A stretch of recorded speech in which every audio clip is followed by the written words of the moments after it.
All right. Well, thanks everybody. So this is our November 2017 life skills, and we have a very exciting topic on failure. It's not unusual not to have a big crowd for this exciting topic, but it is something we are all going to have an opportunity to practice over and over. And I think by the end of this, you'll understand why. You know what? Let's open up in a word of prayer. Lord, we thank you for these young people, and thank you for allowing us to be here safely and spend some time looking at this material, Lord. Lord, give me the words. All these young people, and me, and Cindy, we're going to experience trials over and over. You promise us that. Lord, give us some tools for our toolbox to handle and walk through these trials. In Jesus' name, amen. Okay, so let's start with the bad news. The Bible promises us trials. There's a lot of promises, right? God will never leave us. God always loves us. And it promises we will have trials. Pretty exciting, isn't it? James 1, 2, and 3 says, "Count it all joy, my brothers, when you have trials." Not if you have trials. Not when you have the one trial in your life. It is when, and it is plural, when you have trials of various kinds. For you know that the testing of your faith produces steadfastness. And then I'm going to read you Hebrews 12, 7 through 12. And it talks about, it says, it's talking about discipline. It is for discipline that you have to endure. And I've given this a lot of thought. Typically we think of discipline as what? Like spankings, right? Time out, grounded for the rest of your life. I think what makes more sense to me, having a military background, is in the military we talk about discipline all the time, having discipline. You have discipline so you don't run from the enemy, right, when it gets scary. So a lot of military training is to create that self-control, that character, that efficiency. So when I see in Hebrews that it's talking about discipline, I don't think it necessarily means spankings as much as having discipline in ourselves, having that character, that steadfastness. Here's what Hebrews 12, 7 through 12 says. "It is for discipline that you have to endure. God is treating you as sons. For what son is there whom the Father does not discipline? If you are left without discipline, in which you all have participated, then you are illegitimate children and not sons." So this says God has to discipline us.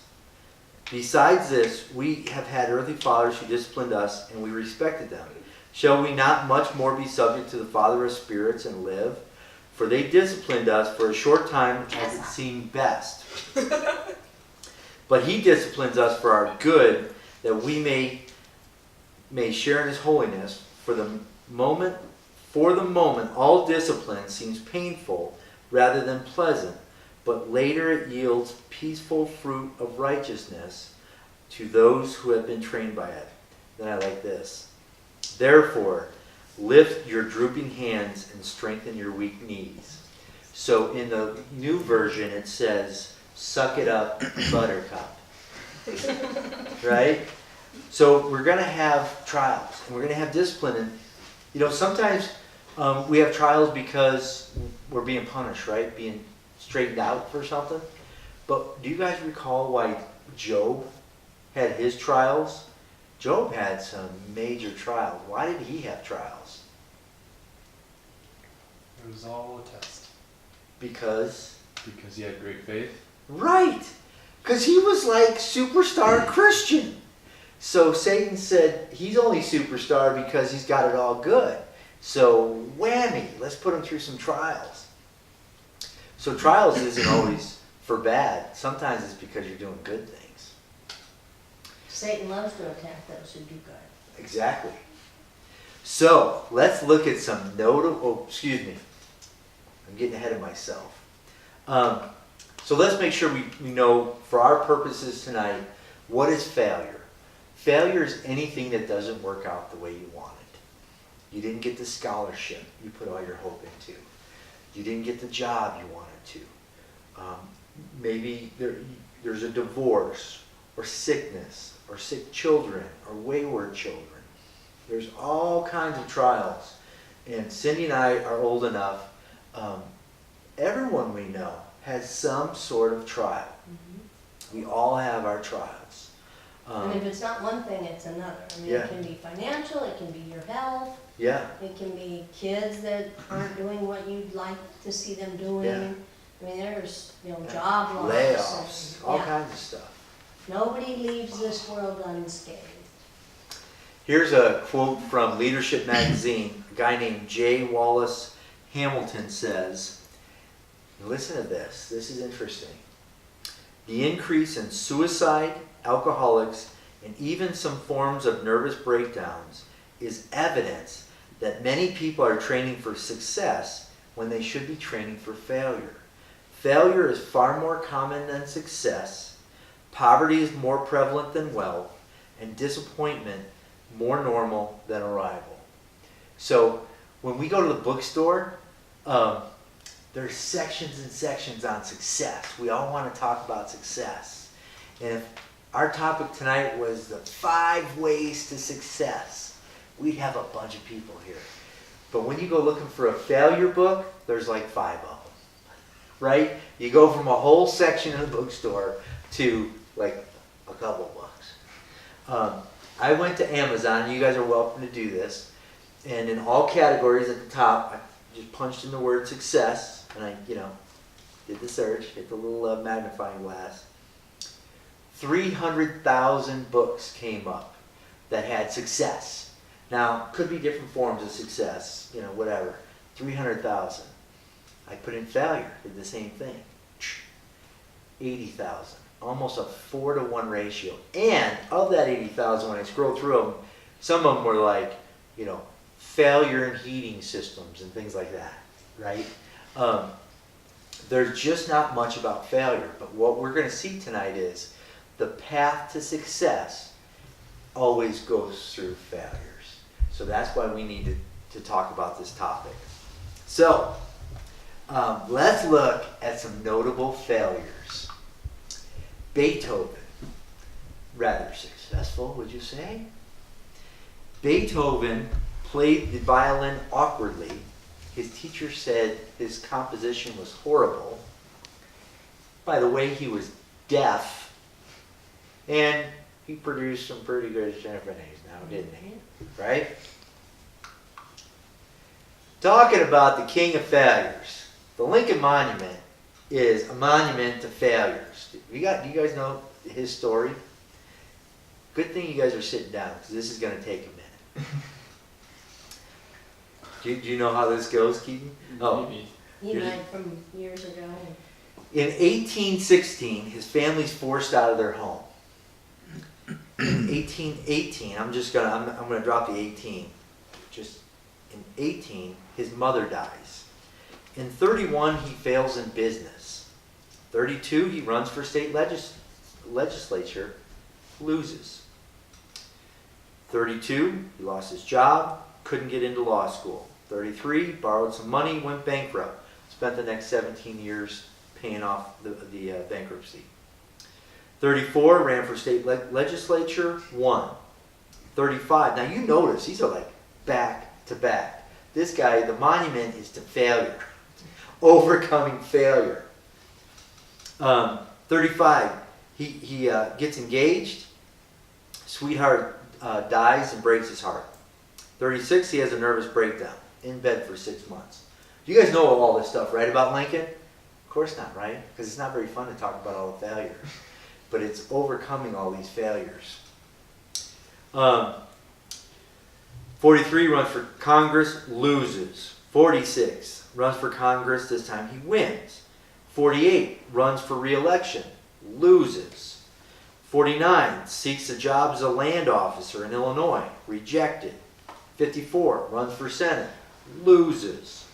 56, runs for the vice presidential nomination, only gets 100 votes, loses.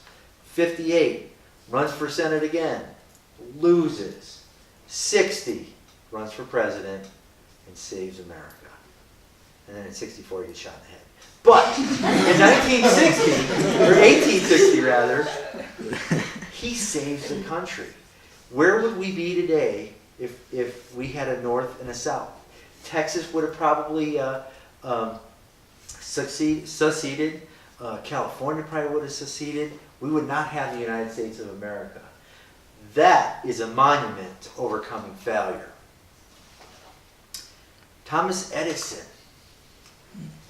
His teacher said he was too stupid to learn anything. He gets fired from his first 2 jobs for being non-productive.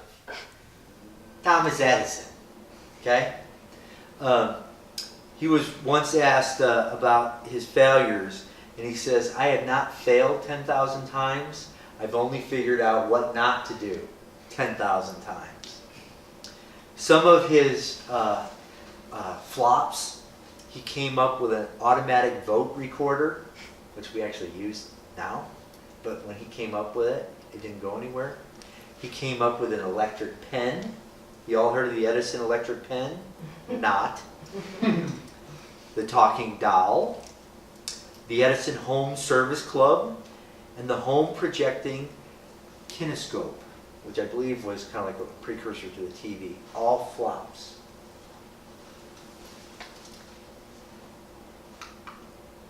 Football's top coaches.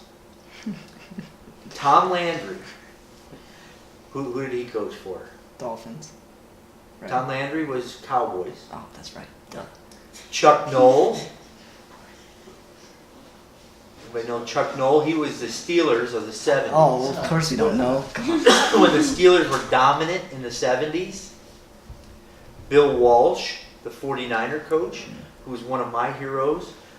Many of the coaches in the NFL today trace their lineage to Bill Walsh. Many of them were assistant coaches under Bill Walsh, and they went on to very successful careers. And Jimmy Johnson of the Dallas Cowboys.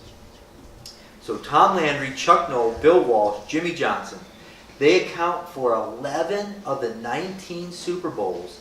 11 of 19 Super Bowls between 1974 and 1993. Do you know what they all had in common? They went winless in their first season. The greats, the Hall of Famers, all 4 of those, 11 of 19 Super Bowls, went winless. Think about it, they gave up after going winless. It's like, I don't know what I was thinking. I cannot head coach.